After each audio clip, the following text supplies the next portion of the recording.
근로계약서, 연차수당, 야근수당, 책 내야 할 것이 참 많네. 근데 이게 뭐야? DC 퇴직연금?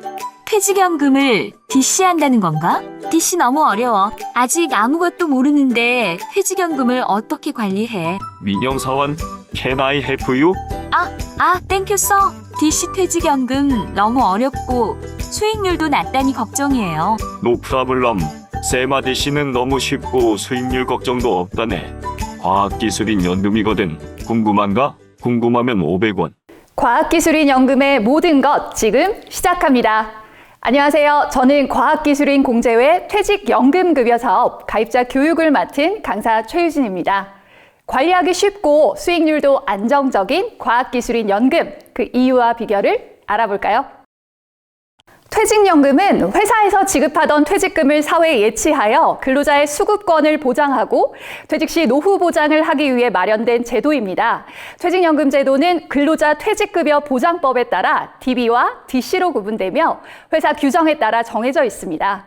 이외에도 개인형 퇴직연금인 IRP가 있는데요. IRP는 퇴직 후 퇴직급여를 적립하거나 가입자 스스로 여유자금을 운용할 수 있습니다. 과학기술인 공제회에서 운영하는 과학기술인 연금은 DB와 DC 중 DC에 해당됩니다. 회사는 급여의 12분의 1 이상을 적립해주고 근로자가 직접 상품을 골라 운용하는 제도죠. 공제회는 과학기술인 공제회법에 근거하여 퇴직급여 제도를 운영하고 있습니다. 과학기술인 연금은 일반 퇴직연금과 몇 가지 차이점이 있는데요. 첫째, 과학기술인 연금은 법정 요건에 해당하는 과학기술인을 가입 대상으로 합니다. 둘째, 일반 퇴직연금 사업자가 아닌 과학기술인 공제회에서 운영하고요.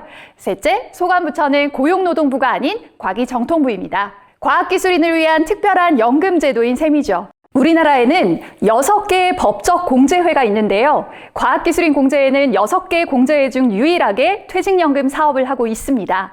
게다가 퇴직연금 지급률도 3.8%에 달하는데요. 과학기술인 연금, 과학기술인을 위한 특별한 혜택인 셈입니다.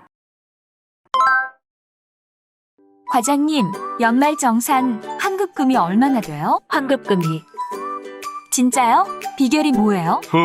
과학기술인 연금 회원부담금 세액공제를 아직 모르나? 궁금한가?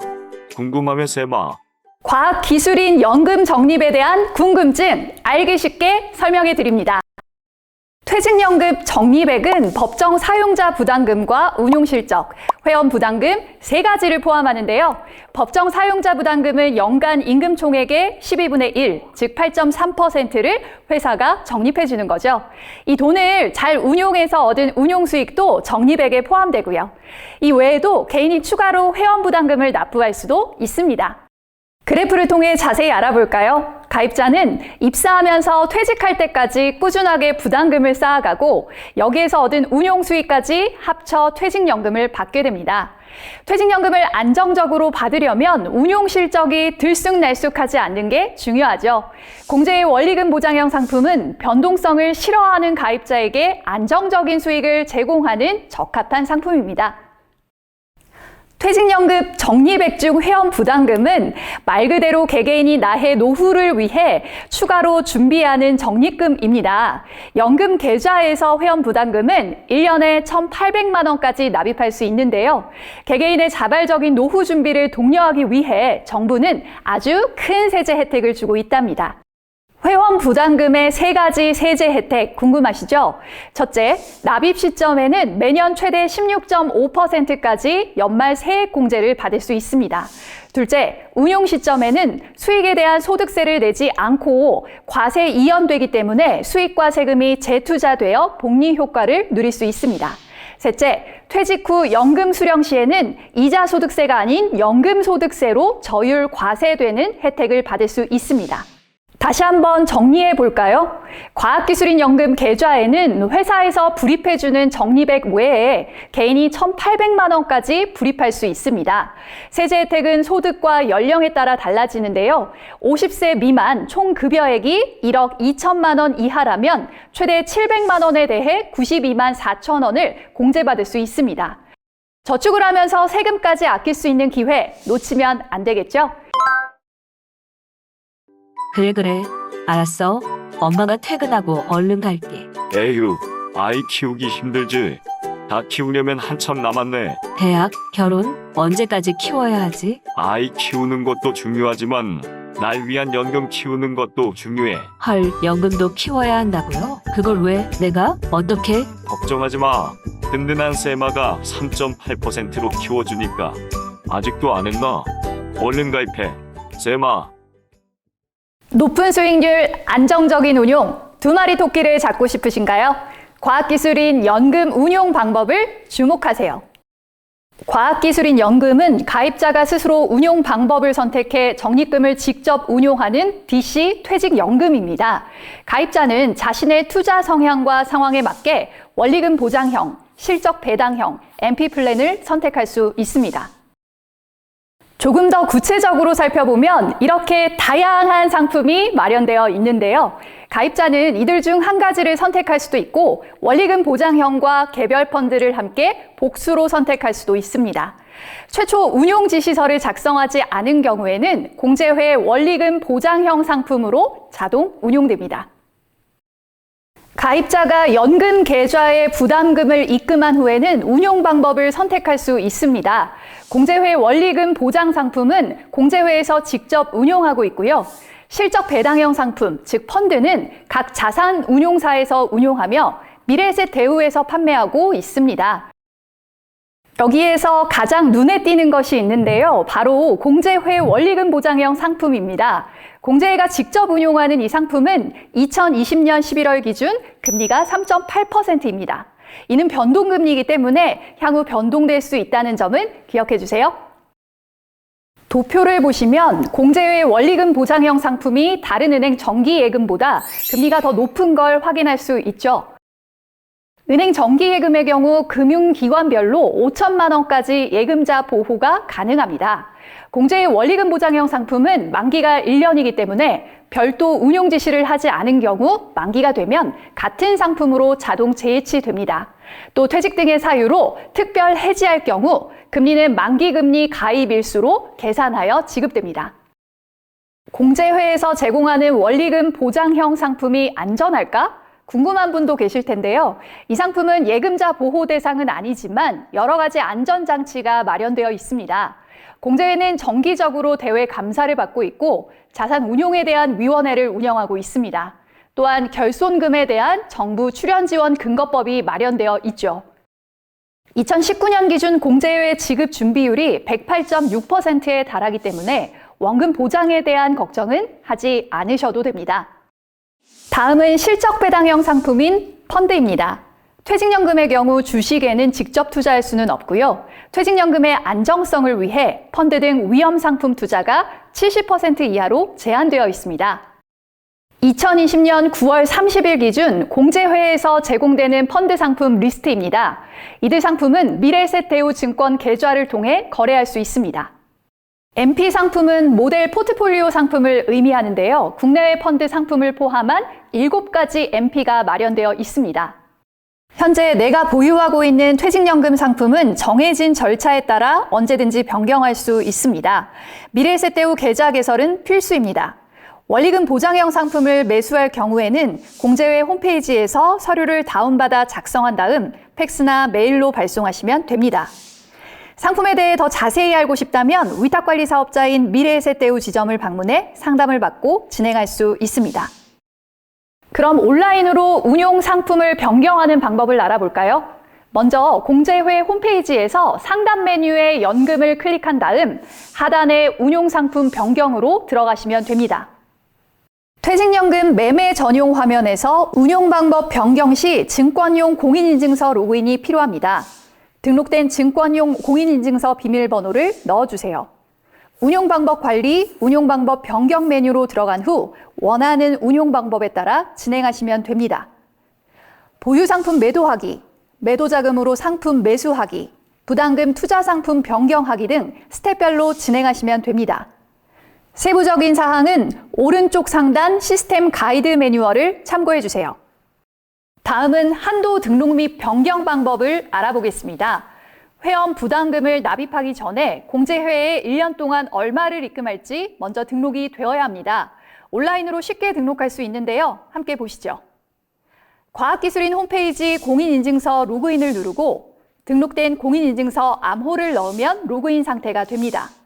그 다음 홈페이지 메뉴에서 연금 마이퇴직연금 납입한도 등록으로 바로 들어갈 수 있습니다. 공제의 납입한도 등록 금액란에 미사용 납입한도 금액을 확인한 후 공제회에 회원 부담금 납입한도를 등록하여 주시면 됩니다. 나 때는 말이야. 올 것이 왔구나. 아, 집에 가고 싶다. 엥? 회의 주제가 아니잖아. 여러분 피사의 탑을 알고 있나? 네, 피자로 탑을 쌓는다고요? 저요. 저 알아요. 이태리 여행 때 봤어요. 탑, 산, 어느 산을 말씀하시는 건지 솔직히 저는 잘 모르겠습니다. 노후 준비에 4가지 탑을 일컫는 말이지. P는 pension asset, I는 insurance asset, S는 safe asset, A는 궁금한가? 궁금하면 세마 클릭.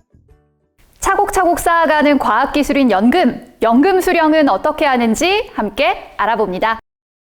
연금의 중요성은 다들 알고 계시죠? 퇴직연금은 국민연금, 개인연금과 함께 은퇴 후 든든한 노후를 위한 안전판 역할을 하고 있습니다. 재직 중 차곡차곡 모았던 퇴직연금은 퇴직 후 일시금 또는 연금으로 받을 수 있습니다. 경우에 따라서 일부는 일시금으로 받고 나머지는 연금으로 수령할 수도 있습니다. 과학기술인 연금은 퇴직 후에도 IRP로 이전하지 않고 그대로 공제회가 제공하는 상품으로 운용하면서 연금으로 수령할 수 있습니다. 연금으로 수령할 경우 퇴직 후 55세부터 연금을 받을 수 있는데요. 수급기간은 10년, 15년, 20년, 25년, 30년, 35년, 100세까지 중 원하는 대로 선택할 수 있습니다. 만약 연금 수급자가 사망할 경우 배우자의 나이가 55세 이상이라면 유족연금으로 받을 수 있고 한꺼번에 일시금으로 받을 수도 있습니다. 과학기술인 연금은 유족연금 수령 시에도 감액 없이 100% 받을 수 있습니다. 퇴직연금은 노후를 위한 자금이니까 당연히 퇴직 후에 수령하는 게 가장 좋겠죠. 하지만 불가피하게 목돈이 필요할 경우 법적인 요건에 한해 중도 인출이 가능합니다. 과학기술인 연금은 무주택자의 주택구입 및 전세, 임차보증금, 본인 또는 부양가족 6개월 이상 요양, 파산 선고나 회생 절차 개시 결정, 기타 천재지변 등 법적 요건에 해당하는 경우 일시금으로 중도 인출 받을 수 있습니다. 또한 공제회에서는 담보대출이 가능합니다. 단, 담보 제공의 경우 퇴직연금액의 50%까지만 가능하며 법에 규정된 4가지 요건 외에 본인 또는 부양가족의 대학 등록금, 혼례비, 장례비 용도로 신청할 수 있습니다. 살다 보면 예기치 않게 목돈이 필요할 때가 있기 마련인데요. 과학기술인 연금은 어려운 상황을 이길 수 있는 든든한 힘이 되어줍니다. 지금까지 과학기술인 연금에 대해 차근차근 알아봤는데요. 일반 퇴직연금과 비교했을 때 특별한 혜택과 장점이 있다는 것 벌써 눈치채셨죠? 과학기술인 연금의 장점을 요약해 보겠습니다. 퇴직연금과 관련된 언론 보도를 보면 대부분 수익률이 너무 낮다, 관리가 어렵다, 상품이 많고 복잡하다 등의 부정적 내용이 많죠.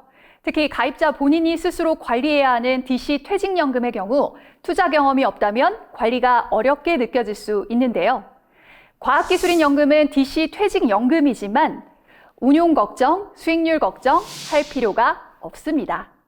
공제회가 다양한 상품을 직접 제공하면서 운용, 관리해주고 있고 공제회 원리금 보장형 상품 금리가 2020년 11월 기준 3.8%에 달하기 때문이죠.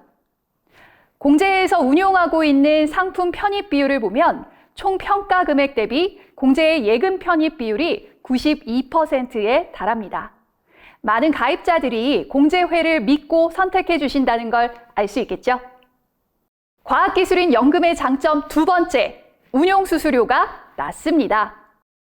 과학기술인 연금은 새 공제 대상에 해당하는 회원 부담금에 대한 수수료가 없습니다.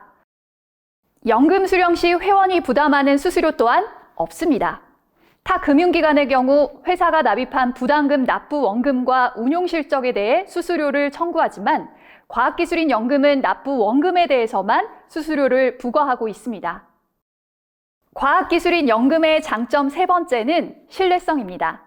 과학기술인 공제회법이라는 안전장치를 통해 안정적으로 운용되고 있습니다. 마지막으로 과학기술인 연금 가입자들은 공제회가 제공하는 다양한 서비스를 누릴 수 있습니다. 휴양시설 이용, 여행 관련 서비스, 쇼핑, 생활에 이르는 다양한 복지 서비스를 활용해 보세요. 높은 수익률, 낮은 수수료, 믿을 수 있는 운용, 다양한 복지 서비스, 과학기술인 연금은 여러분의 노후 준비를 더 쉽고 안정적으로 도와드립니다. 여러분, 과학기술 발전 장려금을 알고 계신가요? 과학기술인 연금의 특별한 혜택, 과학기술 발전 장려금을 소개합니다. 과학기술 발전 장려금은 정부 출연금의 운용 수익을 연금 가입자들에게 돌려주는 장려금 지원 제도입니다. 가입자 임금 총액의 최대 2.5% 한도로 연금을 추가 적립해주는 제도입니다. 적립금과 운용 수익에 과학기술 발전 장려금까지 추가로 적립해주니 가입자가 받게 되는 퇴직연금은 더 많아지겠죠? 구체적으로 누가 얼마만큼 받을 수 있는지 알아보겠습니다. 누구에게 지원하나요? 지원 대상은 과기 분야 정부 출연 연구기관, 특정 연구기관, 과학기술 기본법에 따른 정부 출연 연구기관 소속 임직원입니다. 지급 기준은 무엇인가요? 지원 대상 기관에 재직하는 임직원이라 하더라도 지급 기준을 충족해야 합니다. 먼저 과학기술인 공제회 연금에 가입하고 회원 부담금 4.5% 이상 납부해야 합니다. 회사에서 납부하는 법정 부담금 외에 가입자 스스로 연봉의 4.5%를 추가로 납부할 경우 장려금을 지원받을 수 있는 거죠. 또한 해당 기관에 10년 이상 재직하고 퇴직하여야 합니다. 적립금액은 얼마인가요? 장려금 적립금액은 연간 임금 총액에서 일정 적립률만큼 적립됩니다. 적립률은 연금심의위원회에서 의결하며 공제회에서 매년 초 적립하고 있습니다. 매년 12월 말에는 회원 부담금 업무가 폭증하기 때문에 장려금 지원 대상이 된다면 회원 납입금을 미리 입금하도록 추천드립니다. 여러분, 과학기술인 연금은 법적 조건을 갖춘 기관만 가입할 수 있습니다. 과학기술인 연금 협약 체결 절차를 알려드리겠습니다. 과학기술인 연금은 일반 퇴직연금과 달리 특정 자격을 갖추어야 가입할 수 있습니다. 법정 요건에 해당하는 과학기술인을 가입 대상으로 하기 때문에 공제회와 대상 기관 간의 협약 체결이 필요합니다. 협약을 원하는 기관의 담당자는 과학기술인 공제회 홈페이지에 들어오셔서 연금 협약 안내를 클릭하신 후 해당 요건에 맞는 증빙 서류를 업로드하여 주시면 됩니다. 서류가 확인된 후에는 공제회 담당자가 연락드리고 있습니다. 보시는 화면은 협약 체결 요청서입니다. 서류 검토가 완료되면 근로자 대표 동의를 받고 공제회로 협약 체결 공문을 발송해 주시면 됩니다. 근로자 대표가 없는 경우 근로자 과반수 이상의 동의를 얻으면 됩니다. 마지막으로 납부 주기, 적용 시기, 최초 부담금 납부일이 기재된 협약 체결서가 날인되면 체결은 완료됩니다. 지금까지 퇴직연금에 대해서 알아봤는데 도움이 되셨는지요? 들어주셔서 감사합니다.